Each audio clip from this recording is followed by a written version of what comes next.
C'est parti pour la démo. Donc ici nous sommes sur un tableau de bord type exemple avec donc des indicateurs que nous avons ajoutés à partir de la bibliothèque graphique. Donc nous avons des indicateurs sur mesure et des indicateurs standards. Donc ici le BDA par exemple c'est du sur mesure, Custom Chart c'est du sur mesure, Tax Calculation c'est du sur mesure, le Forecast c'est du sur mesure. Je vais vous montrer tout ça dans le studio.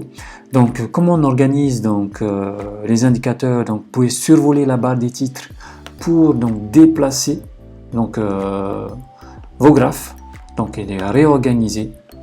Vous voyez, c'est très simple, c'est du drag and drop, c'est pas compliqué. Et voilà, ici on va actualiser, c'est parti, voilà. Donc ici on a donc hop, voilà, donc présentable. On réorganise ça pour que ce soit plus simple à lire. Et voilà, donc on a un exemple de tableau de bord client. Maintenant on va aller voir la bibliothèque graphique. Donc ici, donc dans Trésor on a des encaissements, décaissements. Donc alors vous voyez c'est visuel. Donc ça a été développé pour le client final. Donc le client, vous allez en compte vos clients. Ça n'a pas été fait pour vos experts comptables. C'est pour ça que c'est très visuel. C'est pas des chiffres et des tableaux, mais vraiment des graphes. Donc avec des graphes et de la donnée qui est donc dynamique. Si on va ici cliquer par exemple sur le graphe, on va voir l'évolution du solde bancaire sur tel ou tel dossier. Donc ici au jour le jour. D'accord? Donc c'est la donnée dynamique. Ici sur variation de trésorerie, donc on voit les variations au mois le mois. Les flux de trésorerie également. On va expliquer la trésorerie. Donc ici, donc on ne génère pas de trésorerie. Et comment et pourquoi. Donc ici, donc dans le flux d'activité, si je clique, donc je vais comprendre que notre capacité d'autofinancement, on n'est pas bien. On ne génère pas de trésorerie ici. On n'est pas capable de générer la trésorerie par l'activité. Des débiteurs divers et fournisseurs, ça nous a donc pénalisé sur la trésorerie. Peut-être qu'on n'avait pas le choix, c'était peut-être des dettes qui étaient dues depuis très longtemps. Ici sur les clients par contre on est très bon, on arrive quand même à encaisser de la trésorerie ici grâce donc aux créances clients qui sont bien encaissés, bien gérés. Donc voilà, donc ici c'est juste un exemple. Ensuite on peut, si ça suffit pas, on peut toujours aller plus loin en cliquant sur comptabilité ici. Ici on va vous présenter la donnée comptable qui va justifier donc ces graphes. Donc ici si je vais cliquer sur financement, je vais avoir donc mes remboursements d'emprunts. Donc ici on a la liste des emprunts en cours. Et si je vais sur mes investissements également, donc je vais voir donc mes investissements ici. Donc ici je l'ai l'IMO corporel. Et si je descends, donc ici, qu'est-ce que c'est? C'est du matériel informatique. Je peux aller jusqu'au grand livre, donc pour comprendre l'information et avoir donc le détail. D'accord? Donc ça, c'est possible. Donc on a une vraie piste d'audit ici pour chaque graphe.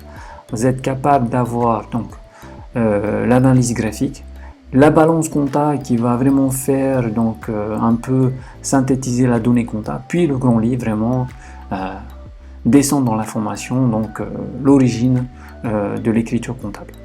Voilà. Donc ici, on a vu un exemple de piste d'audit. Donc ça, c'est valable, ce flux est valable pour l'ensemble des graphes. Maintenant, on va descendre sur les clients. Donc clients, très rapidement, donc ici on a une balance AG. Ici, on peut cliquer bien sûr sur les flux pour avoir la liste des clients qui nous doivent de l'argent. Ici, sur les créances clients échus, donc on va voir qui c'est qui nous doit de l'argent par mois. Donc ici, on peut cliquer pour avoir le détail de chaque mois, qui doit le plus d'argent, etc. Clients à 120 jours, les créances clients, les fournisseurs. Bon, je vais passer rapidement parce que c'est exactement les mêmes graphes, mais appliqués donc au tiers fournisseur. Je vais passer. Bénéfice perte ici, donc on a tout ce qui est appliqué donc au compte de résultat. Ici on a un compte de résultat en cascade. Ici on a un compte de résultat sur N-1, N-2 avec un budget. Si on a paramétré un budget, capacité de financement, etc. Donc EBITDA, ici on arrive plutôt sur des graphes qui sont faits sur mesure, donc avec des ratios. Je vais vous montrer juste après, donc avec le studio. On arrive sur les graphes de marge, de vente et marge, donc chiffre d'affaires, on peut cliquer, c'est du drill down, donc c'est la donnée qui est dynamique. Donc on va avoir donc, ici sur l'information, donc marge, ici avec des budgets sur le chiffre d'affaires, donc NN-1, -2, donc ici vous pouvez cliquer donc, sur la légende pour afficher telle ou telle donnée en comparatif, d'accord, donc c'est dynamique. Vous pouvez descendre dans l'information comme on avait vu un peu plus tôt sur la trésorerie, donc pour comprendre un peu notre chiffre d'affaires, comment on génère notre chiffre d'affaires, quels sont les comptes qui sont impactés par notre chiffre d'affaires, comprendre la formation comptable. Donc ici on a la prestation de service, on va sur le grand livre et on va avoir donc des informations sur le détail. D'accord. Je vais aller maintenant sur les dépenses. Ici, je pense que c'est un graphe que j'ai fait en studio que je n'ai pas validé. Voilà, ici on a des graphes sur mesure. Voilà. Les budgets, je vais aller passer rapidement sur les budgets. Donc, je vais vous montrer notre masque de saisie standard. Donc, ici, vous allez saisir vos budgets, vous allez faire éditer.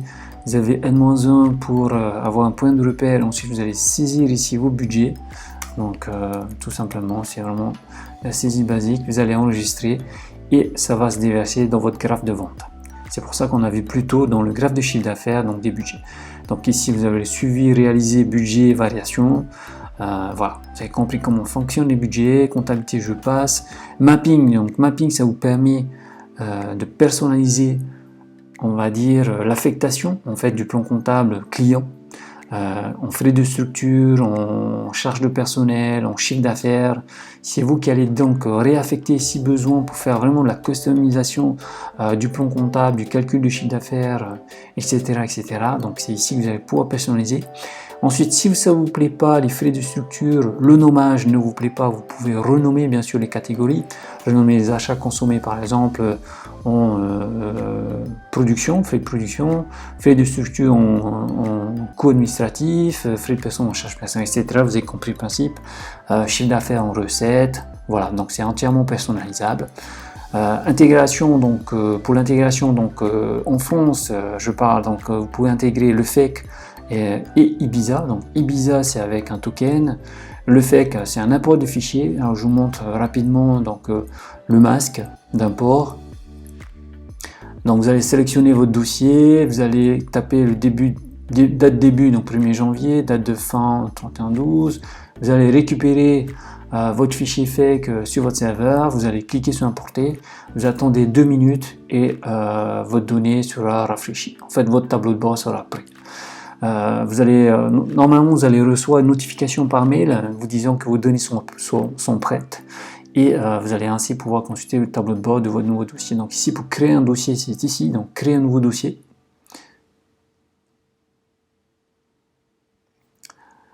Voilà, donc ici vous saisissez votre nom de dossier et voilà, c'est pareil, date de début, date de fin, vous allez chercher votre fichier et boum. Donc les fichiers FEC, alors ce qu'il faut savoir, ça s'importe, les fichiers FEC, c'est que vous allez pouvoir générer un fichier FEC temporaire, parce que j'ai souvent cette question, j'ai souvent donc, des experts comptables qui me disent oui mais c'est problématique, on ne peut pas importer des FEC parce que ça clôture toutes nos écritures. Eh bien sachez que en fait vous pouvez générer des fichiers FEC temporaires. La plupart des éditeurs le supportent. On a beaucoup de clients qui sont en FEC qui arrivent à générer des FEC temporaires, que ce soit sous Cegid, Quadratus ou autre. Hein. Vous allez pouvoir, donc Sage, pouvoir générer des fichiers FEC temporaires.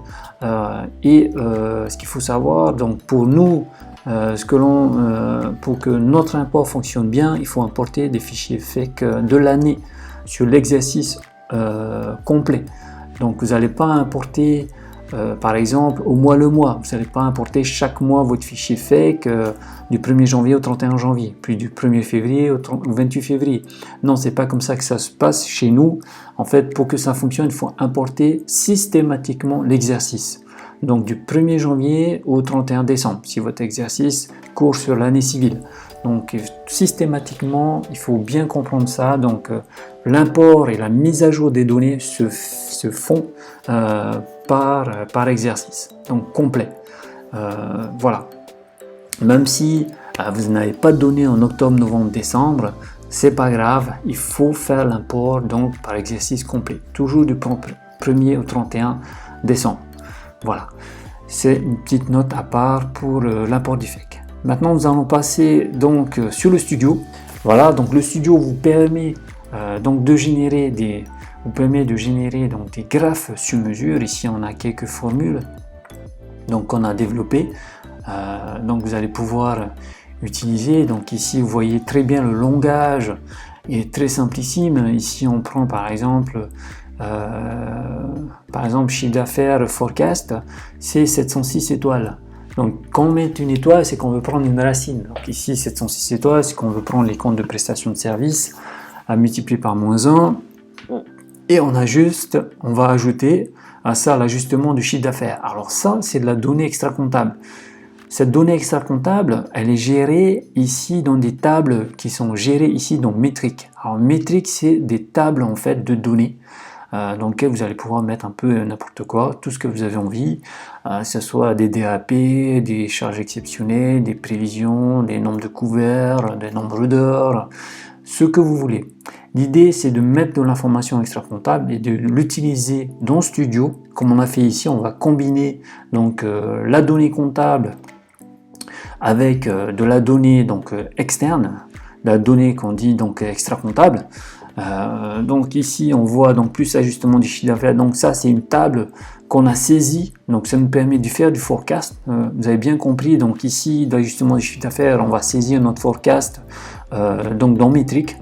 Si je rentre ici sur ce graphe, donc forecast CA, on a donc ici le graphe forecast. Si j'enlève ici donc ajustement du chiffre d'affaires, je vais avoir donc ici uniquement mes prestations que j'ai en compta, d'accord, et pour avoir donc mon forecast, je vais saisir mon forecast ici, donc dans ajustement du chiffre d'affaires.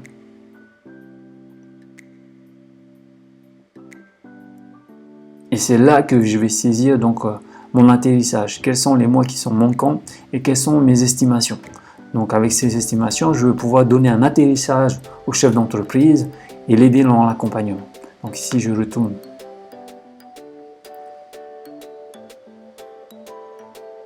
On revient sur Studio. Donc on était donc sur CA Forecast. C'est pour ça qu'on a ici la donnée combinée, la donnée comptable et la donnée extra-comptable. D'accord? On choisit ici le type de présentation, comment on veut présenter donc l'info. La donnée en bas, la donnée en ligne, etc., etc. On peut changer donc la présentation.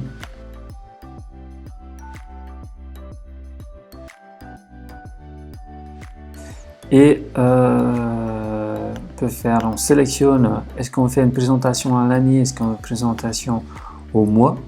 Donc ici à l'année, est-ce qu'on veut faire un graphe comme ça où on va agréger l'information de sorte à avoir le total par année, un comparatif.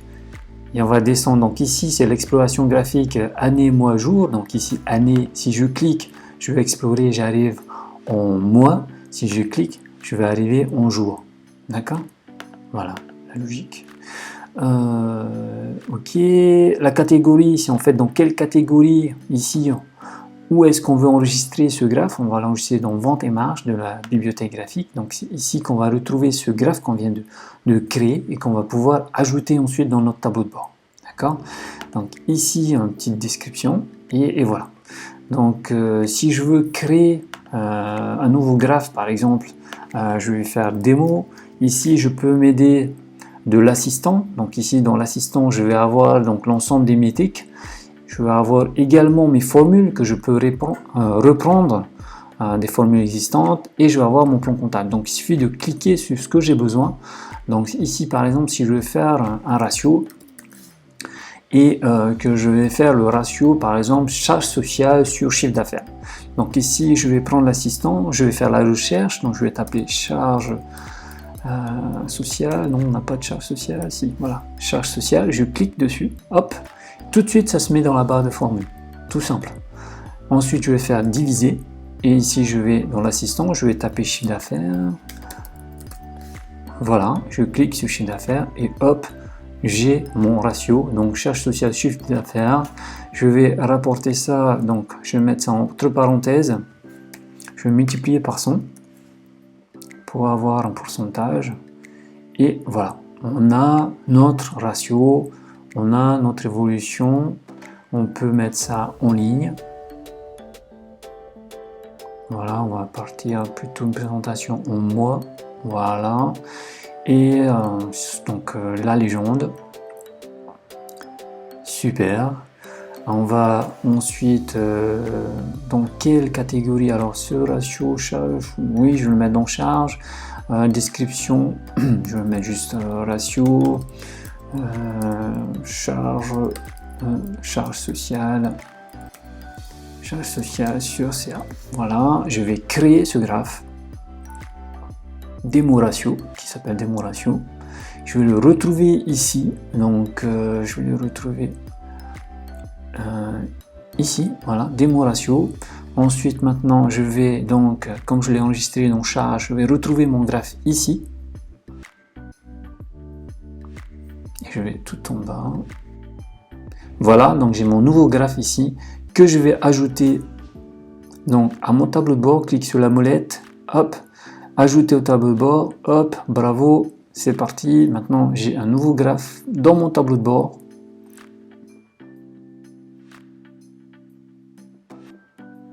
Qui est ici, donc démo ratio. Et voilà, mon nouveau graphe démo ratio que je viens juste de créer. Donc ça, c'est comment créer un graphe sur mesure en vraiment quelques clics. Voilà. Et hop. Alors, donc studio on a vu, métrique on a vu, hop, on va passer paramètres. Donc paramètres, on va gérer les utilisateurs, gérer les dossiers, consolider, longueur. Bon, on va juste passer sur les utilisateurs pour terminer. Alors vous avez trois types d'utilisateurs possibles. Donc ici, donc c'est c'est un nom, un email, le type, admin, collaborateur, client, dossier, un ou plusieurs dossiers, vous allez sélectionner vos dossiers, on va cliquer, vous allez avoir votre liste de dossiers à sélectionner. Ensuite, vous donnez les autorisations, Explorer, etc. En fait, c'est ni plus ni moins que le menu qui est ici à gauche. Vous allez cliquer sur les accès, vous allez enregistrer. Ça va envoyer un email. Ça va envoyer un email à l'utilisateur avec son login et son mot de passe. Voilà, c'est fini pour la présentation. J'espère que vous avez aimé. N'hésitez pas à nous laisser un petit pouce, un petit j'aime. Si vous avez aimé la vidéo, laissez-nous des commentaires juste en bas. Et pour une démo, je vais laisser un lien dans la description. N'hésitez pas à me contacter. Et je vous dis à très bientôt. Ciao!